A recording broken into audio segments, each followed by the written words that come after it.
We're back. We're back. Back. It's been a whole year. How you been? I haven't seen you for a whole year. Been that long?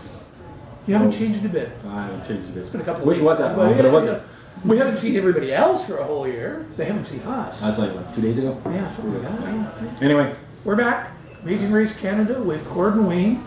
He's Season 4. 4.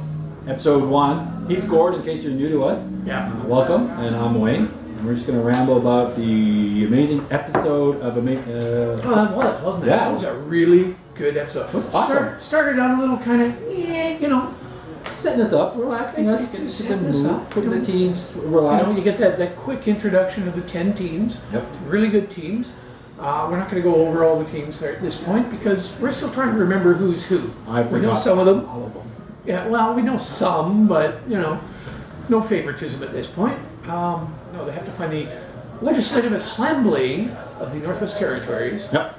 And then wander off into the woods and translate a sign from Willowday, which is one of the 11 languages spoken in the Northwest Territories, translate that into English. And it really, it seemed like a kind of a high school task, kind of a field trip type of thing. Wander into the woods, field trip. find a bunch of signs, make notes, and come back and translate. Yeah. Yeah, but they're setting them up. But it was sort of the lull before the storm. Yeah, because the storm. Once they get through that, they move on. It steps up a notch or 12, a little bit. A Tiny bit. They go to Jasper and they have to go on the tram. The first ones to get that are Jillian and Emmett, the Big Brother Canada exodus. So they went and guessed. Got the next clue. They're off to Jasper. Yep. So nice place. I like it. To get to Jasper, of course, they got to get to the airport. So they got to get to the trucks. Then they got to find the Yellowknife Airport. Now, first off, Yellowknife. Okay, I mean it's kind of a big place. No, it's not. But it's not. It's not that big. The airport is small. I've been there, and it's not that big. The airport is small. They flew in. How can you not know how to get back to the airport? Maybe they flew in blind or something. But I don't know why. I don't know. Maybe they flew in at night. Well, they cover their eyes and they probably spun them around a few times before they started their race. It's got to be something. Drop them in. Yeah, because like the day on the donkey. It should be pretty easy to know where the airport is.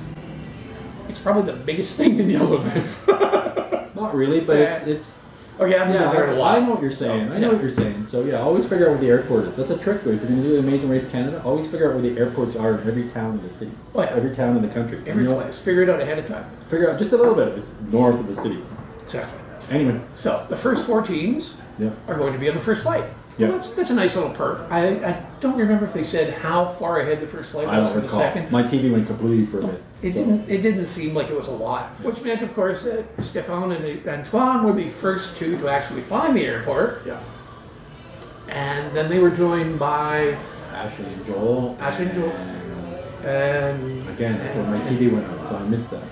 I forget who the third team was. And it was a race to the 4th place was between Julian Lowell and Julian and Emmett. And they managed to beat the blind guy in a foot race. Good job. Really? Despite the fact he can't see or has trouble seeing, no, he's pretty solid. So I wouldn't be putting my back. Yeah, I mean, in a foot race, all he's going to do is hold on to his wife and keep going. She's the eyes. That's great, and they're making it work. I'm going to keep an eye on them.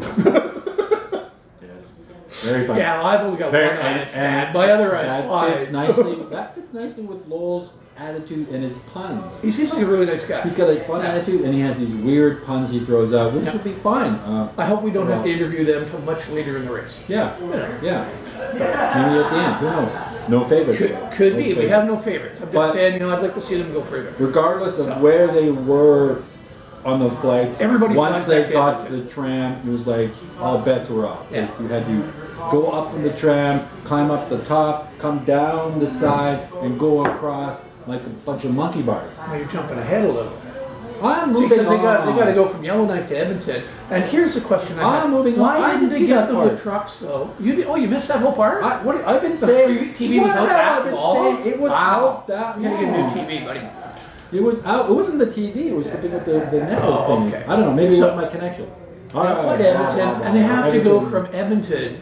They have to catch a bus to Jasper. Now, why they didn't just have them drive to Jasper, I don't get. It's not that big a deal. It would have taken probably just as long as the bus did. He's probably shipping the cars somewhere. I don't know. I guess. Whatever. Anyway, so yeah, he's right. They all get to Jasper. They get off the bus at Jasper. They have to find the train station. Down like the episode. We're trying to I make it a know. fast There's a part. lot happening, dude. No, but that's boom. If you move on. can't find the train station in Jasper, you should probably quit now. It's Fortunately, in the middle of everybody found it. Everybody gets in their Colorado, and they all head out to Whistler's Mountain. Except blah blah, and I talk about the tramp thing. Except for Ed and Tanya, who Get lost. anyway. The tram. Up the tram. Just cut this story. Boom, boom, boom. Up the tram. I will probably edit all This this will stuff all be out. edited out.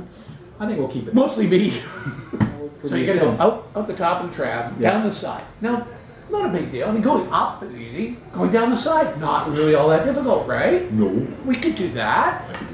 Hanging underneath. It's a good thing you have upper body strength. I don't have much upper body. Oh, I have to work out. more than me.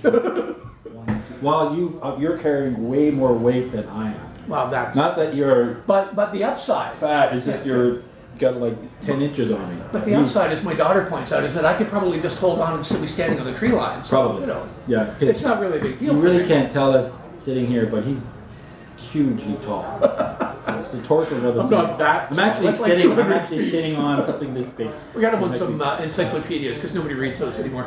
What are those? I have no idea what those are.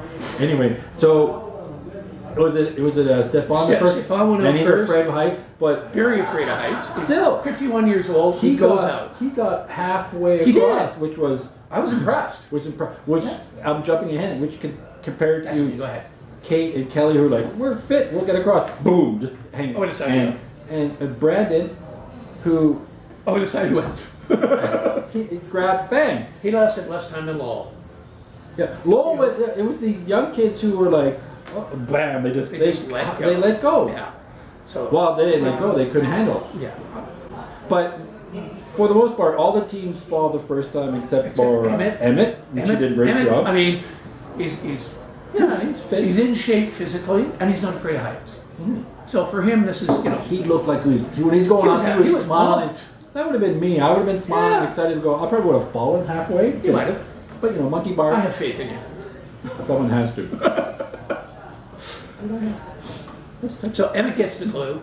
And He's the first one to get the clue, and they are heading to the shores of the Athabasca River. nice place, nice river. I like that. Yeah, very And nice. you have to paddle. I've canoed down it before, and they have to raft down and find the next clue box. Yeah. And while they're doing that, Steph is the is next cool. person to get across And- and get underneath. She's smart because she's using her feet. But Yeah. the transition from the monkey bars to the ladder is very difficult. So her feet are. She hooks the ladder, She hooks the ladder with her feet, and then she and falls. then she slips, and I'm like, oh my god, you're upside down, And you're she's going hanging there. Yeah. She's Like hooked she's onto hanging it, there. like a little trapeze artist. That was awesome.